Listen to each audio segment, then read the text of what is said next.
Баршаңызға сәлем. Бүгін баялдыны қуырудың екі тәсілін көрсетемін. Бірінші тәсілі ол өте ерекше және өте дәмді болып шығады. Бір жасап көрсеңіздер, келесіде басқаша жасағыларыңыз келмей қалады. Бұл біздің қарапайым қуыру тәсіліміз. Қазір екеуін де көрсетемін. Менімен бірге жасап көріңіздер.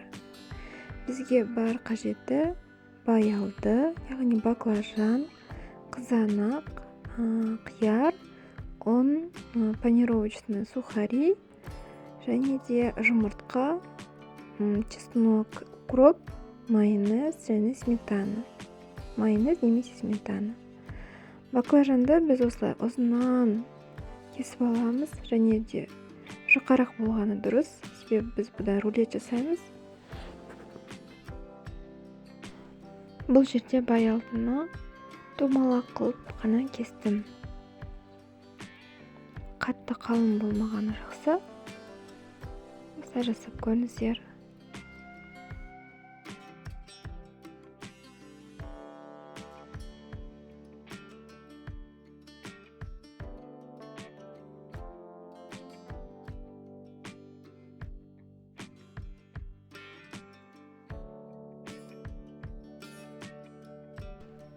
Енді бір ыдысымызға су құйып аламыз.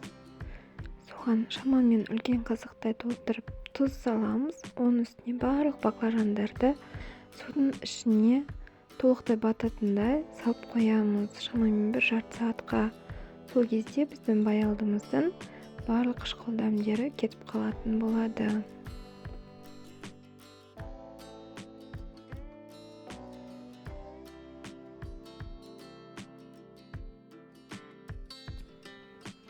Қызанақты долькаға, яғни осындай үлкенірек қылып, ұзыншақ қылып кесеміз. Бұл біздің рулетіміздің ішіне кетеді.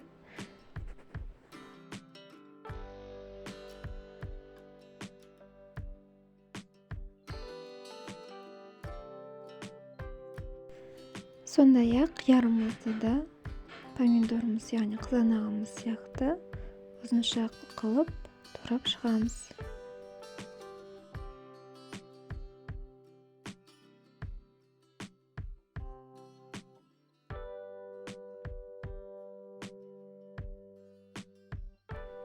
Енді соус дайындаймыз.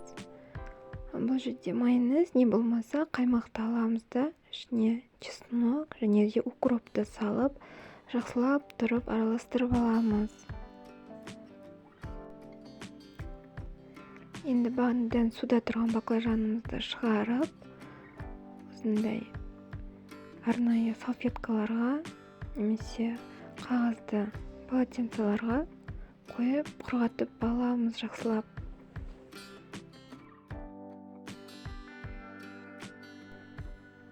Екі жұмыртқамызға кішкене тұз салып, жақсылап тұрып араластырып аламыз.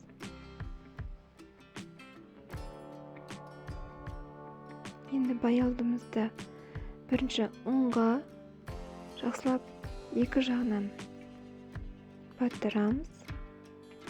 Артық ұнды сілкіп түсіреміз. Одан кейін баклажанды жұмыртқаға саламыз.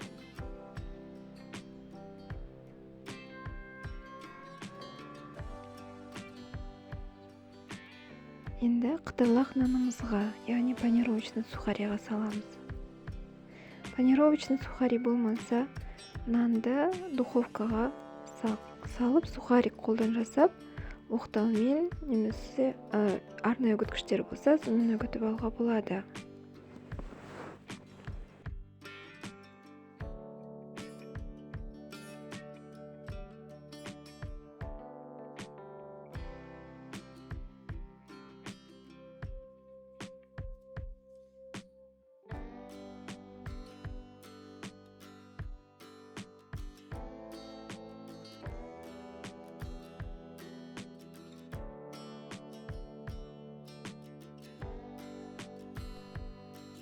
Майымызды жақсылап қыздырып аламыз.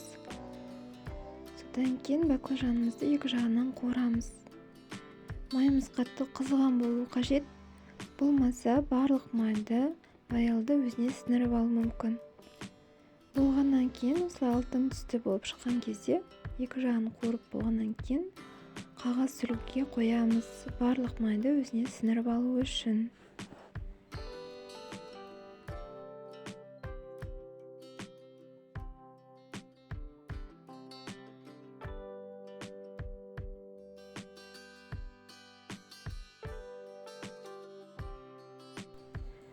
Мына жерде домалақ кесілген баклажанымызды, баялдыны мен ешқандай теңкеге салған жоқпын. Сүлгімен құрғатып алғаннан кейін құр өзін осылай майға қуырдым.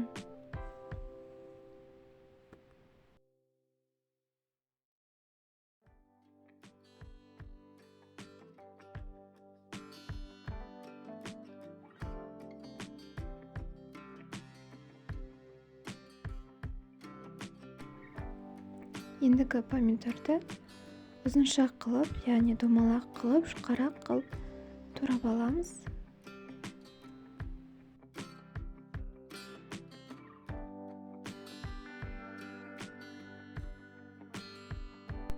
Міне барлығы баялдыларды қуырып болғаннан кейін бірінші рулет дайындаймыз.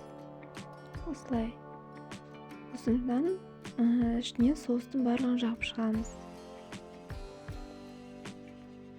Одан кейін бір-бірден қияр және қызанақты салып, рулетімізді жақсылап бұраймыз.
Рулетімізді аяқтап болдық.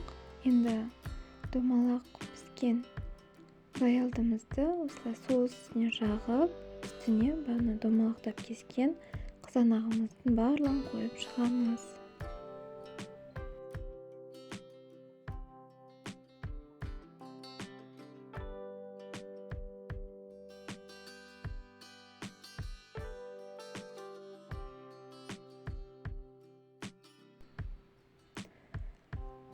Терканың ең кішкентайымен сырымызды, яғни ірімшігімізді сақтап аламыз, өткіземіз де теркадан. Енді жаңағы баклажан қызанақтың үстіне осылай аз-аздан қойып шығамыз. Міне біздің қуырылған баялдыларымыз дайын болды. Дәмі өте дәмді, ерекше болып шығады. Мен өзіме осы сухарикпен қуырылған баялды ерекше қатты ұнады. Егер де менің видеом сіздерге ұнаса, мені қолдап лайк, комментарий жазып кетулеріңізді сұраймын. Және де подписка жасауды ұмытпаңыздар.